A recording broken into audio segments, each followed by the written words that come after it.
Hello बच्चों, इस video के अंदर हम चैप्टर नंबर 16 पढ़ेंगे जिसका नाम है a busy month.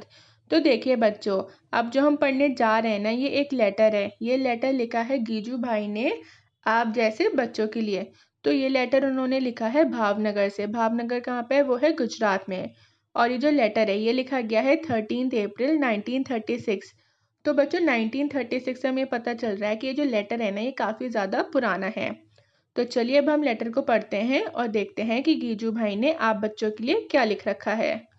Dear children, प्यारे बच्चों, it is 3 o'clock in the afternoon. दोपहर के 3 बज रहे हैं।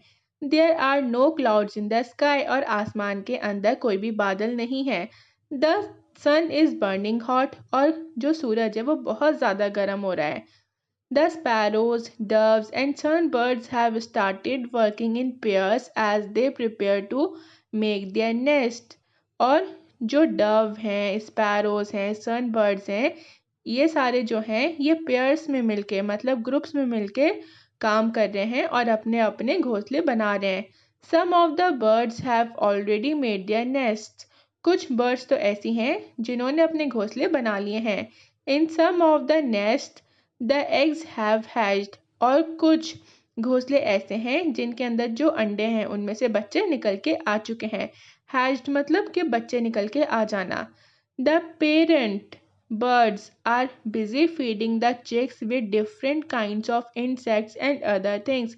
तो देखिए बच्चों, जैसे आपके पेरेंट्स आपको खाना पीना देते हैं ना और आपको खाना पीना खिलाते हैं, वैसे ही जो बर्ड्स होती हैं, जो एनिमल्स होते हैं, वो भी अपने बच्चों को खाना पीना देते हैं। तो गीजू भाई आपको बताते हैं कि ये जो बर्ड्स हैं ये अपने छोटे छोटे से बच्चों को खाना देने में बिजी हैं। ये अपने बच्चों को क्या खाना दे रहे हैं? ये दे रही हैं इंसेक्ट्स मतलब तरह तरह के कीड़े मकोड़े और तरह तरह के खाने। In are courtyard also there is a baby dove. तो गीजू भाई बताते हैं कि उनका जो घर का आंगन है वहाँ पे एक घोंसला है जिसके अंदर बेबी डव है। There is another egg in the nest but it has not hatched yet. और फिर वो आगे आपको ये भी बताते हैं कि जो घोंसला है उसके अंदर एक और अंडा है लेकिन उस अंडे में से अभी बच्चा निकल के नहीं आया है। On the way to Gopal Bhai's house, there are many stones along the roadside. The space between these stones an Indian robin has laid its eggs. बच्चू भाई showed it to me. तो अब गीजू भाई बताते हैं कि जब वो गोपाल भाई के घर पे जा रहे थे तो रास्ते में तरह तरह के बहुत सारे पत्थर पड़े हुए थे। अब उन पत्थरों के बीच में जो स्पेस था वहाँ पे इंडियन रॉबिन ने अपने अंडे दिए हुए थे। और ये चीज़ किसने दिखाई थी गीजू भाई को? ये चीज़ दिखाई थी बच्चू भाई ने। I looked through the binoculars. I saw that the nest was made of grass. On top of there were soft twigs, roots, wool, hair and cotton wool. This is how the robin makes its nest. What a soft and cozy home for its cheeks. तो गीजू भाई बताते हैं कि गीजू भाई ने जो Indian robin है उसका नेस्ट जो है उसको दूरबीन की हेल्प से देखा। तो बाइनोक्यूलर हम कहते हैं दूरबीन को। तो उन्होंने जब देखा तो उन्होंने ये पाया कि इंडियन रॉबिन का जो नेस्ट है वो ग्रास से बना हुआ है और उसके ऊपर नरम नरम टहनियाँ हैं। बच्चों, ट्विग्स हम कहते हैं टहनियों को। तो नरम नरम टहनियाँ हैं, जड़ें हैं, और क्या कहते हैं बाल वगैरह हैं और ऊन है और क्या कहते हैं कॉटन है। और उन्हें ऐसा लगता है कि जो इंडियन रॉबिन है वो अपने बच्चों के लिए बहुत ही प्यारा सा सॉफ्ट सा और आरामदायक जो नेस्ट है वो बनाती है। The robin is not like the crow. A crow's nest is made of all kinds of things even pieces of wire and wood.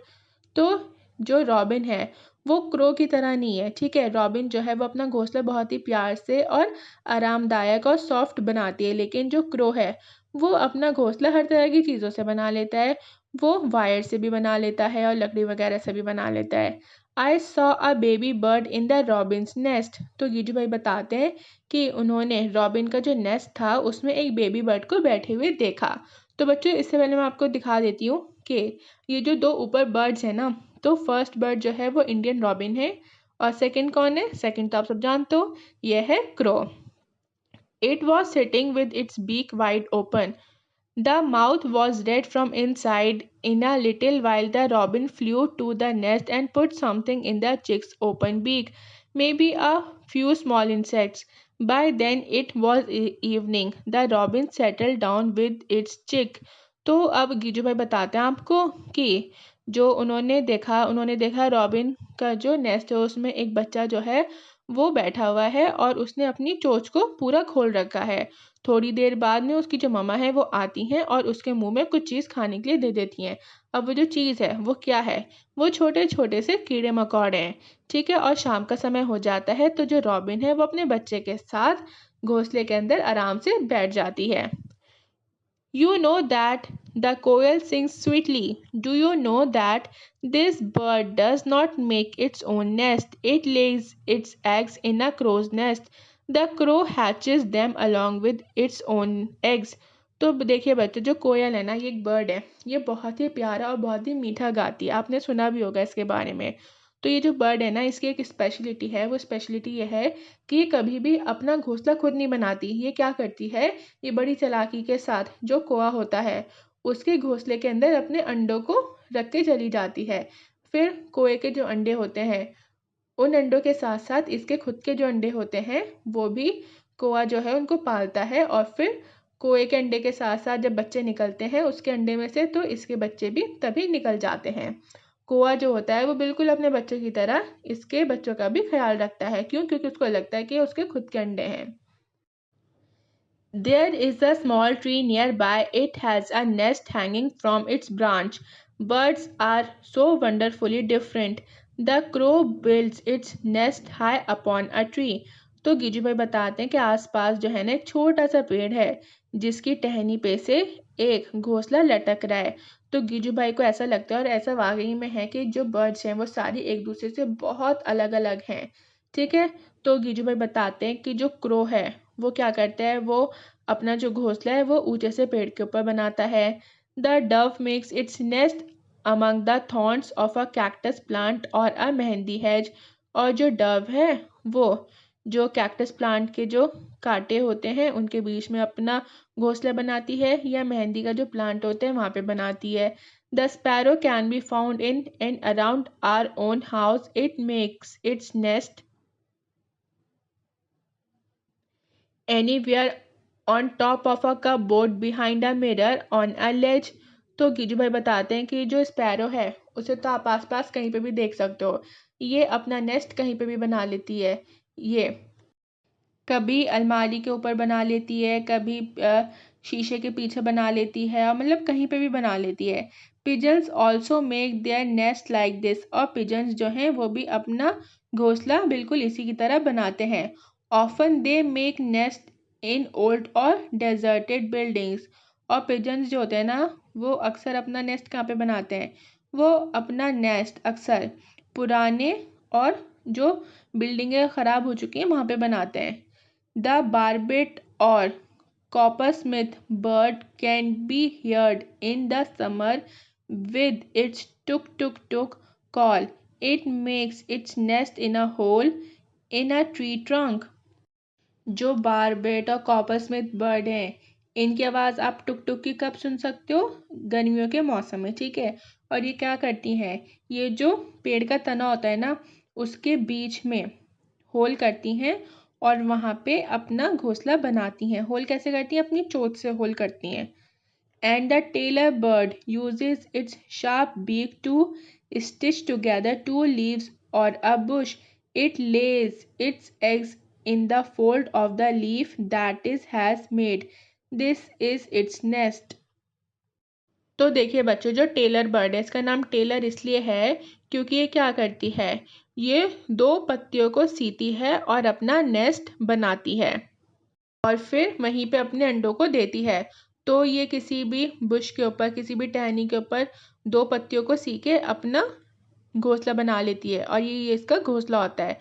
तो देखिए यहाँ पे जो आपको पिक्चर नज़र आ रही है जहाँ पे टेलर बर्ड लिखा हुआ है, तो इसके पीछे आपको एक पत्ती नज़र आ रही होगी, है ना? तो ये इसका नेस्ट है। The sunbird makes a nest that hangs from the branch of a small tree or a bush। तो जो सनबर्ड है ये अपना घोंसला ऐसा बनाती है कि जो छोटा सा पेड़ होता है या छोटी सी शाखा वगैरह होती है ना, वहाँ से उस पे से इसका जो नेस्ट होता है वो लटक जाता है। The same evening we saw a sunbird nest. Can you guess what its nest is made of? The nest has grass, hair, thin twigs, dry leaves, cotton wool, bits of tree bark, pieces of cloth rags, and even spiders' cobwebs। गीजू भाई बता रहे हैं आपको कि उन्होंने किसका, sunbird का भी नेस्ट देखा। और वो बताते हैं कि सनबर्ड का जो नेस्ट है वो बालों से, घास से, पतली पतली टहनियों से और सूखी हुई पत्तियों से, ऊन से, और क्या कहते हैं जो वो होती है रुई होती है उससे, और फिर जो ट्री की जो छोटे छोटे से बाग्स होते हैं उनसे, और फिर छोटे छोटे और फिर कटे फटे जो कतरे होती हैं कपड़े की उससे, और मकड़ी के जो जाले होते हैं ना उससे। जो सनबर्ड का नेस्ट होता है वो इन सब चीज़ों से बना हुआ होता है जो मैंने आपको भी बताई। When I looked through the binoculars, I could see a chick in the nest. It was sitting near the small opening in the nest. It was waiting for its mother to bring some food. What else can it do? Just eat and sleep. तो अब कीजू भाई बताते हैं कि उन्होंने दूरबीन की मदद से जो सनबर्ड है उसके घोंसले में उन्होंने देखा, तो उन्होंने देखा कि जो स्मॉल ओपनिंग है वहाँ पे एक छोटा सा बच्चा बैठा हुआ है। अब वो अपनी मम्मा का इंतज़ार कर रहा है कि उसकी कब मम्मा आएंगी और उसको खाना कब देंगी। और वो अभी कुछ कर नहीं सकता, वो अभी सिर्फ सोता है और खाता है। Do you know about the weaver bird? क्या वीवर बर्ड के बारे में जानते हो? A male weaver bird make beautifully woven nest. The female looks at all the nest and chooses the one that she likes the best and decides in which to lay her eggs. तो देखिए बच्चों, जो mail Weaver होते हैं ना वो क्या करते हैं, सारे अपने अपने घोंसलों को बना लेते हैं। और फिर जो फीमेल होती हैं वो चूज़ करती हैं कि उन्हें किस घोंसले के अंदर अंडे देने हैं। उन्हें जो घोंसला अच्छा लगता है वो उस घोंसले के अंदर जाके अपने अंडे दे देती हैं। तो देखिए बच्चों, ये जो आपको पिक्चर दिखाई जा रही है, जो ग्रीन सा बॉक्सेस के ऊपर ये जो पिक्चर है जहाँ पे वीवर बर्ड लिखा हुआ है, तो जो वीवर बर्ड होती है उनके अंडे ऐसे होते हैं जैसे आपको पिक्चर के अंदर दिखाए जा रहे हैं। All the birds are so busy these days. इन दिनों सारी बर्ड्स जो हैं वो बहुत ज़्यादा बिजी हैं। Making a nest and laying the eggs is only the first step. और अंडे अंडे देना और फिर घोंसले बनाना ये तो सिर्फ पहला ही स्टेप है। It is a difficult task to raise the young ones in the nest which had been made with so much effort. तो गीजू भाई बताते हैं कि जो बर्ड्स उन्होंने क्या है बहुत ही मेहनत से घोंसले बनाए हैं, और फिर मेहनत से घोंसले बनाने के बाद और अपने बच्चों को ठीक ठाक पालना और उनका ख्याल रखना, ये सब काम क्या है, ये सारे काम बहुत ज़्यादा मुश्किल हैं। Birds have many enemies, humans and other animals too. जो बर्ड्स हैं उनके दुश्मन बहुत होते हैं, इंसान भी होते हैं और दूसरे जानवर भी। Crows and squirrels, cats and rats, all of them wait for a chance to steal the eggs. Many times they even break the nest. देखिए अब जो क्रो हैं, स्क्वायरल्स हैं, स्क्वायरल हम किसको कहते हैं, गिलहरी को। और कैट्स वगैरह और रैट्स वगैरह क्या हैं, ये बस इसी चीज़ का इंतज़ार करते हैं कि कब इन्हें कोई अंडा चुराने का मौका मिले, ठीक है। और वो अंडे को क्या करेंगे, चुरा के अंडे को खा जाएंगे वो, है ना। तो फिर देखिए ये सारे जो होते हैं ना, ये कभी कभी क्या करते हैं, ये कभी कभी जो नेस्ट होता है उसको भी तोड़ देते हैं। To keep oneself safe from danger, to find food, make a nest, hatch the eggs and raise the chicks safely, all these are tests for every bird, and see how the birds still sing with joy and spread their wings and fly freely। तो देखिए अब गीजू भाई बताते हैं कि खतरे से बच के रहना और अपने बच्चों के लिए खाना ढूंढना, उनके लिए घोंसला बनाना, अंडों में से बच्चों को निकालना और अपने बच्चों को सही तरह से पालना, ये सारे जो काम हैं, ये सारे काम जो हैं बर्ड्स करती हैं बहुत ही अच्छे तरीके से, और उन्हें बहुत ज़्यादा वक्त लगता है, वो इसी काम में बिजी रहती हैं। लेकिन इतनी सारी प्रॉब्लम्स होने के बावजूद भी ये जो बर्ड्स होती हैं ये बहुत ही हंसी खुशी से गाती हैं और अपने खुले पंखों के साथ पूरे आसमान में उड़ती रहती हैं।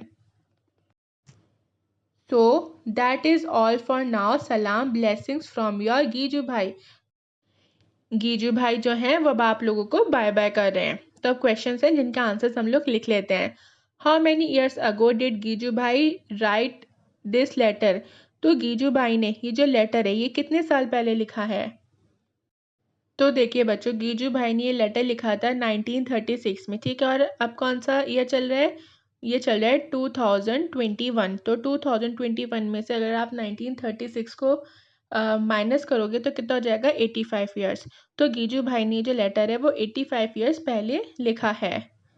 Find out how old your grandfather and grandmother were at that time. अब आप पता लगाइए कि आपके जो दादा दादी नाना नानी हैं वो उस वक्त कितने साल के थे। तो देखिए बच्चों, मेरे जो दादा दादी नाना नानी थे ना, तो वो उस वक्त वो पैदा नहीं हुए थे, इसलिए मैंने यहाँ पे वही लिख दिया। अगर आपके हुए हो तो आप ये लिख सकते हो कि वो कितने साल के थे, और नहीं हुए थे तो आप मेरा जैसा आंसर लिख सकते हो। This letter talks about many different birds. How many of these birds have you seen. अब इस लेटर के अंदर डिफरेंट डिफरेंट बर्ड्स के बारे में बताया गया है। अब आपसे पूछा जा रहा है कि आप किन किन बर्ड्स को देख चुके हो। तो देखिए बच्चों, मैं देख चुकी हूँ क्रो को, कोको को, रॉबिन को और डव को, ठीक है। How many other birds have you scene, which one. और अब आपसे पूछा जा रहा है कि इनके अलावा आपने और कौन कौन सी बर्ड्स देख रखी। तो मैंने देख रखा है पैरट, ईगल, स्पैरो, ठीक है। Have you seen a bird's nest, where did you see it. क्या आपने कभी किसी बर्ड का घोंसला देखा है, अगर हाँ तो कहाँ पे। Yes I have seen, I saw it on a tree. हाँ मैंने देखा है और ये मैंने एक पेड़ के ऊपर देखा था। Which is your favourite bird, can you show your friends in the class how it flies and what sound it makes. तब आपसे बोला जा रहा है कि आपकी फेवरेट बर्ड कौन है और आपको उस बर्ड की एक्टिंग करके दिखानी है अपनी क्लास में। तो देखिए बच्चों, मेरी फेवरेट बर्ड है पैरट। आपकी जो भी हो आप यहाँ पे वो लिख सकते हो। Gas what this bird is. अब आपको गैस करना है कि ये बर्ड कौन सी है। A crown on the head and coins on the tail, so many shades of blue from top to tail, clue it is our national bird. तो देखिए इसके सर के ऊपर एक ताज है, ठीक है, और जो इसकी टेल है उन पे कॉइन्स बने हुए हैं, मतलब गोले गोले से बने हुए हैं, और ये ऊपर से लेकर नीचे तक ब्लू कलर की है। और क्लू दे रखा है ये हमारी नेशनल बर्ड भी। तो बच्चों ये कौन है, ये है पीकॉक, मतलब मोर। Do you know of any other bird that makes its nest in a tree trunk like the barbet does. अब आपसे बोला जा रहा है कि क्या आप किसी और ऐसी बर्ड को जानते हो जो अपना नेस्ट एकदम किसकी तरह बनाती है, बार्बेट की तरह बनाती है। बच्चों बार्बेट कैसे बनाती है, वो एक क्या कहते हैं, एक पेड़ के अंदर छेद करके बनाती है ना अपना नेस्ट। तो अब आपसे कहा जा रहा है कि ऐसी कौन सी बर्ड है जो उसी की तरह अपना और नेस्ट बनाती है। तो बच्चों वो है वुड पैकर। वुड पैकर भी अपना नेस्ट बिल्कुल बार्बेट की तरह बनाती है। If there is a nest inside or around your house, look carefully at it. Remember, do not go too near the nest and do not touch it. If you do, then the bird will not come to the nest again. Observe the nest for some days and note down the following things. अब आपसे कहा जा रहा है कि आपको किसी nest को ऑब्जर्व करना है, और आपसे बोला जा रहा है कि आपको उस नेस्ट के बहुत ज़्यादा पास नहीं जाना है। अगर आप जाओगे ना बहुत ज़्यादा पास में और ये बात बर्ड को पता चल गई, तो वो जो बर्ड होती है ना वो कभी भी दोबारा उस नेस्ट पर नहीं आती है। इसलिए आपको दूर से ही नेस्ट को ऑब्जर्व करना है और नीचे जो चीज़ें लिखी हुई हैं उनके बारे में आपको बताना है। तो फर्स्ट है where is the nest made. Nest कहाँ पर है। तो देखिए बच्चों, मैंने जिस नेस्ट को ऑब्जर्व करा था ना वो नेस्ट बना हुआ था ट्री के ब्रांच पे। What is the nest made of, किस चीज़ का बना हुआ था। तो वो जो नेस्ट था ना वो सूखी पत्तियों से और उससे बना हुआ था, घास फूस से। Is the nest ready or are the birds still making it. जो नेस्ट है वो बिल्कुल बन के तैयार हो गया था या फिर बर्ड्स उसको अभी भी बना रही। तो बच्चों वो रेडी था। Can you recognise which bird has made the nest. क्या आप बता सकते हो कि वो नेस्ट किसने बनाया। तो बच्चों वो नेस्ट बनाया था क्रो ने। What things does the bird bring to the nest. जो बर्ड है, जो क्रो है, वो नेस्ट तक क्या चीज़ें लेकर आता है, वो लेकर आती है वॉर्म्स, स्ट्रॉ, ट्विग्स और यही सब, ठीक है। Is there any bird sitting in the nest. क्या नेस्ट के अंदर कोई बैठा हुआ है। तो हाँ बच्चों, नेस्ट के अंदर क्रो बैठा हुआ है, baby crow. Do you think there are any eggs in the nest? तो बच्चों आपसे पूछा जा रहा है कि नेस्ट के अंदर क्या कोई एग वगैरह थे? तो नहीं, एग वगैरह नहीं थे। Can you here any sound like ची ची फ्रॉम द नेस्ट? क्या आपको नेस्ट में से कोई ची ची आवाज़ आ रही थी? तो हाँ बच्चों, ची ची आवाज़ आ रही थी। क्यों? क्योंकि उसके अंदर एक बेबी क्रो था। If there are chicks in the nest, what do the parents birds bring for them to eat? अगर नेस्ट के अंदर कोई छोटा बेबी है तो उसके जो पेरेंट्स हैं वो उसके लिए क्या खाने के लिए लाते हैं? तो देखिए बच्चों, मैंने आपको जैसे बताया क्रो का बेबी था, तो क्रो उसके लिए क्या लेकर आता था? ग्रेन्स और इंसेक्ट्स वगैरह। How many times in 1 hour do the birds come to the nest? जो बर्ड है वो अपने घोंसले में 1 घंटे में कितनी बार आती थी? तो बच्चों क्रो जो था ना, वो 1 घंटे में कम से कम 2 से 3 बार अपने घोंसले में आके चेक करता था। After how many days did the chicks leave the nest? तो कितने दिन बाद जो चिक्स हैं उन्होंने घोंसले को छोड़ दिया था? तो देखिए बच्चों, जो घोंसले को छोड़ देते हैं ना चिक्स वगैरह, वो तकरीबन 2 महीने बाद छोड़ देते हैं। Make a picture of the nest in your notebook. अब आपसे कहा जा रहा है कि आपको नेस्ट की पिक्चर बनानी है। तो बच्चों ये तो आप खुद से कर लीजिएगा। अब हम आगे चलते हैं। You have seen how birds are sorry You have seen how birds use many different things to make their nest. Use some of these things and make a nest. Make a small paper bird to put in your nest. अब आपसे कहा जा रहा है कि आपको भी nest बनाना है और उस नेस्ट के अंदर एक पेपर बर्ड बना के बिठा देनी है। तो बच्चों ये एक्टिविटी आप लोग कर लीजिएगा अगर आपका मन हो तो। Birds use the nest only to lay their eggs. After the eggs have hatched and the chicks have grown, they leaves the nest. Imagine how it would be if we also had to leave our homes as soon as we learned how to walk and talk. After they leave their nest, different kind of birds live at different places. Some on trees, some near or on water, and some on land. Other animals also have different places where they live, on land, under the ground, in water or trees. तो देखिए बच्चों, जो birds हैं वो अपने घोंसलों में तब तक ही रहती हैं जब तक उन्हें अंडे देने होते हैं। ठीक है, अंडे वो दे देती हैं, उनमें से बच्चे निकल के आ जाते हैं। उनके बच्चे जब बड़े हो जाते हैं तो बर्ड्स के जो बच्चे होते हैं वो क्या करते हैं? वो अपने घोंसलों को छोड़ देते हैं। अब आपसे कहा जा रहा है कि अब ज़रा आप सोचिए कि आप बड़े हो जाओ थोड़े से, चलना फिरना शुरू कर दो, बोलना बोलना शुरू कर दो, और आपको अपना घर छोड़ के जाना पड़े, तो आपको कैसा लगेगा, है ना? तो बच्चों हमें तो बहुत ज़्यादा बुरा लगेगा और हम ये काम नहीं कर सकते, बट बर्ड्स करती हैं। और फिर ये लोग जब अपने घोंसलों से चले जाते हैं तो ये अलग अलग जगह पर रहते हैं। कुछ जो हैं वो पेड़ों पे रहती हैं, कुछ पानी के आसपास, और कुछ कहीं और जगह पे। और ऐसे ही एनिमल्स भी होते हैं, वो डिफरेंट डिफरेंट प्लेसेस पे रहते हैं। कभी पानी के पास, कभी पेड़ के पास, कभी किसी ज़मीन के पास, मतलब कहीं पे भी वो रहते हैं। तो देखिए बच्चों, जो एनिमल्स और जो बर्ड्स वगैरह हैं ना, तो इनके जो पेरेंट्स हैं वो इनके साथ तब तक ही रहते हैं, इनके बच्चे भी उनके अपने पेरेंट्स के साथ तब तक ही रहते हैं जब तक वो थोड़े से बड़े नहीं हो जाते। Let us have some fun. तो देखिए बच्चों, यहाँ पे ये कुछ एक्टिविटीज़ दी गई हैं जिनको अगर आपकी टीचर कराएंगी क्लास में तो आप कर लीजिएगा। वैसे कोई ज़रूरत नहीं है एग्जामिनेशन पॉइंट ऑफ व्यू से, क्योंकि ये सिर्फ एक्टिविटीज़ हैं और कुछ नहीं। Bird feet different kind for different needs. तो देखिए यहाँ पे आपको डिफरेंट डिफरेंट बर्ड्स के फीट दिखाए जा रहे हैं। तो ये जो फर्स्ट है, टू स्विम इन वाटर, ये जो पैर होते हैं ना, ये उन बर्ड्स के होते हैं जो पानी के अंदर तैरती हैं। फिर सेकेंड है to hold the tree branches, इस तरह के जो पैर होते हैं वो ट्री की ब्रांचेस को पकड़ने के लिए होते हैं। फिर है to catch the prey what it hunts. तो देखिए इस तरह के जो ये होते हैं, पैर होते हैं, ये उन बर्ड्स के होते हैं जो अपने शिकार को पकड़ती हैं। उसके बाद जो नीचे है फोर्थ नंबर पे, टू क्लाइम द ट्री, इस तरह के जो पैर होते हैं ये उन बर्ड्स के होते हैं जिनको ट्री के ऊपर चढ़ना होता है। और फिर लास्ट वाले जो हैं, to walk on the land, इस तरह के जो पैर होते हैं ये उन बर्ड्स के होते हैं जो लैंड के ऊपर चलती हैं। तो बच्चों किसके हो सकते हैं? ये वाले हो सकते हैं ऑस्ट्रिच वगैरह के। तो ऑस्ट्रिच के ऐसे ही पैर होते हैं।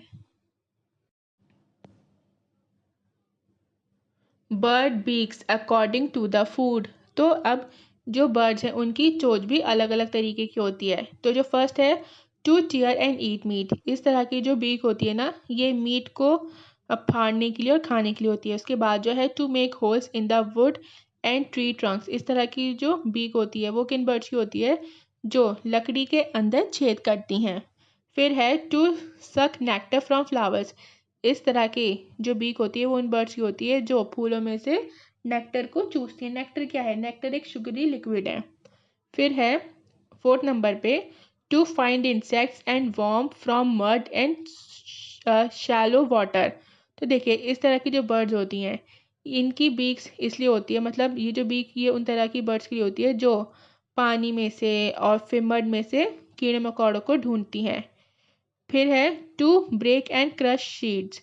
तो ये जो बीक्स हैं ये उन बर्ड्स की होती हैं जो सीड्स को, जो बीड्स वगैरह होती हैं उनको तोड़ती हैं और उनको पीस देती हैं। फिर जो लास्ट है, to cut and eat many kinds of food. इस तरह की जो बीक है ये इन बर्ड्स की होती है जो तरह तरह के खाने को काट के खाती हैं। तो देखिए बच्चों, अभी हमने बर्ड्स के पैरों के बारे में देखा कि पैर कितने डिफरेंट डिफरेंट तरह के हैं, है ना। अलग अलग नीड के हिसाब से अलग अलग पैर हैं बर्ड्स के, और ऐसे ही अलग अलग नीड्स के हिसाब से अलग अलग उनकी बीक्स भी हैं, मतलब चोंच वगैरह। अब हम देखते हैं एनिमल्स के टीथ के बारे में। You have seen that animals have different types of teeth. तो देखिए एनिमल्स के भी ना अलग अलग तरह के दांत होते हैं। Cows have short front teeth for snipping grass. The teeth on the sides are large and flat for chewing the grass. तो देखिए जो काऊ होती हैं उनके दांत जो होते हैं वो कैसे होते हैं? उनके दांत जो होते हैं वो आगे से छोटे छोटे होते हैं। किस लिए छोटे छोटे होते हैं उनके दांत? वो इसलिए होते हैं ताकि जो घास वगैरह है उसको वो काट लें। और उनके जो दांत होते हैं जो बड़े बड़े साइड में होते हैं वो कैसे होते हैं? वो फ्लैट होते हैं। और वो क्यों होते हैं फ्लैट और लार्ज इसलिए होते हैं ताकि जो काउज हैं वो घास को चबा लें। Cats have sharp teeth for tearing and cutting meat. तो देखिए जो बिल्लियाँ होती हैं उनके जो दांत होते हैं वो बहुत ज़्यादा नुकीले होते हैं ताकि वो मीट को फाड़ के खा लें।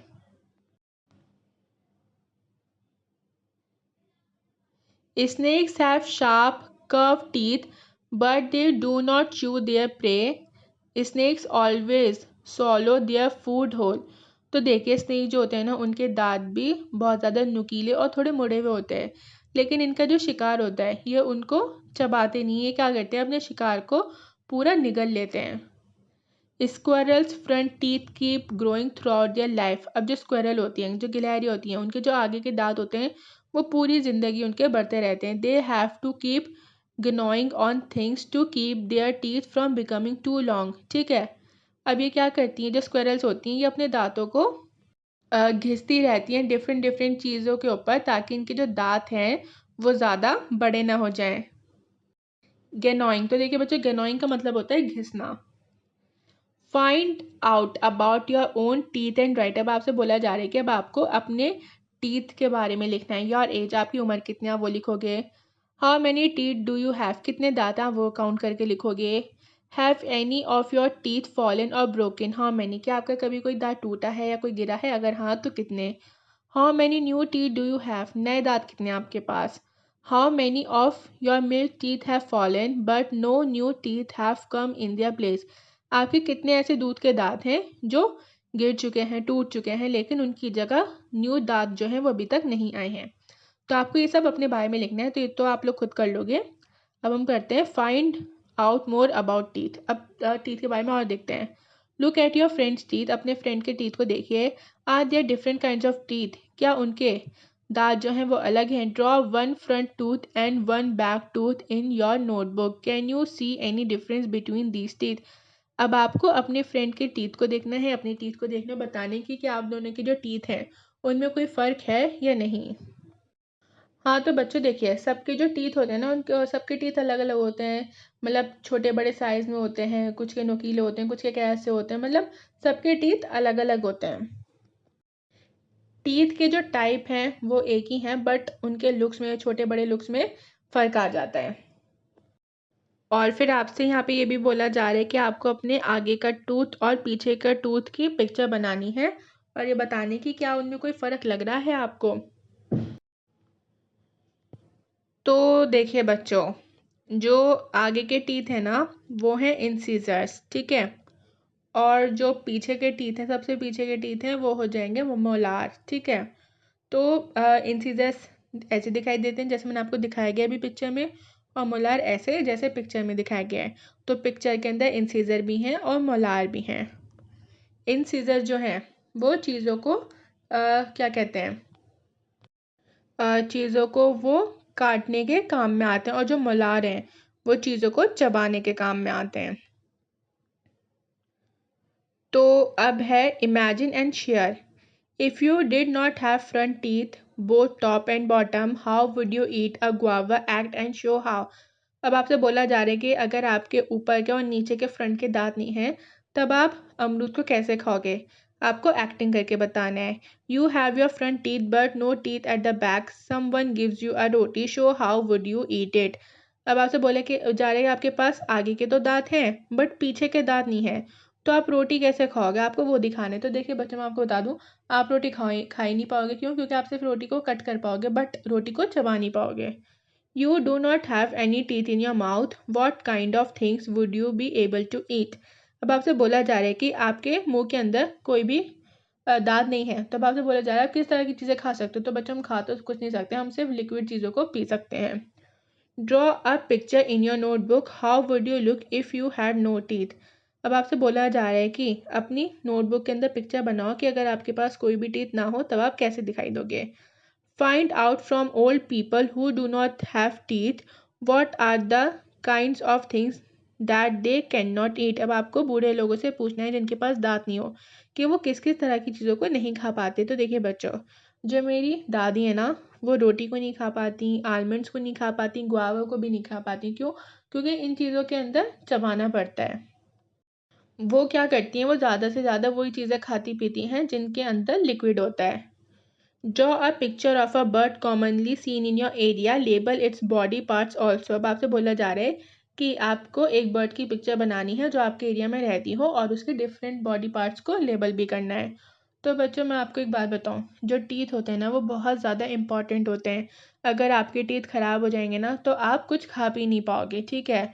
और आप खा नहीं पाओगे तो आप भूखे रहोगे, और भूखे रहोगे तो आपकी बॉडी के अंदर सारे न्यूट्रिशंस जो हैं वो नहीं जा पाएंगे, और जब न्यूट्रिशंस नहीं जाएंगे तो आप वीक हो जाओगे, बीमार पड़ जाओगे, है ना।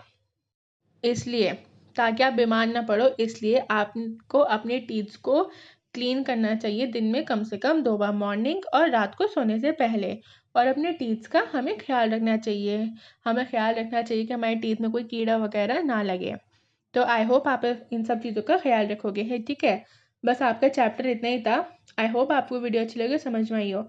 अगर वीडियो अच्छी लगी और समझ में आए तो चैनल को सब्सक्राइब, वीडियो को लाइक और शेयर करना ना भूलें, और साथ ही साथ बेल आइकन को भी दबा दें ताकि जब भी मैं कोई न्यू वीडियो डालूँ तो आपको उसका नोटिफिकेशन मिल जाए।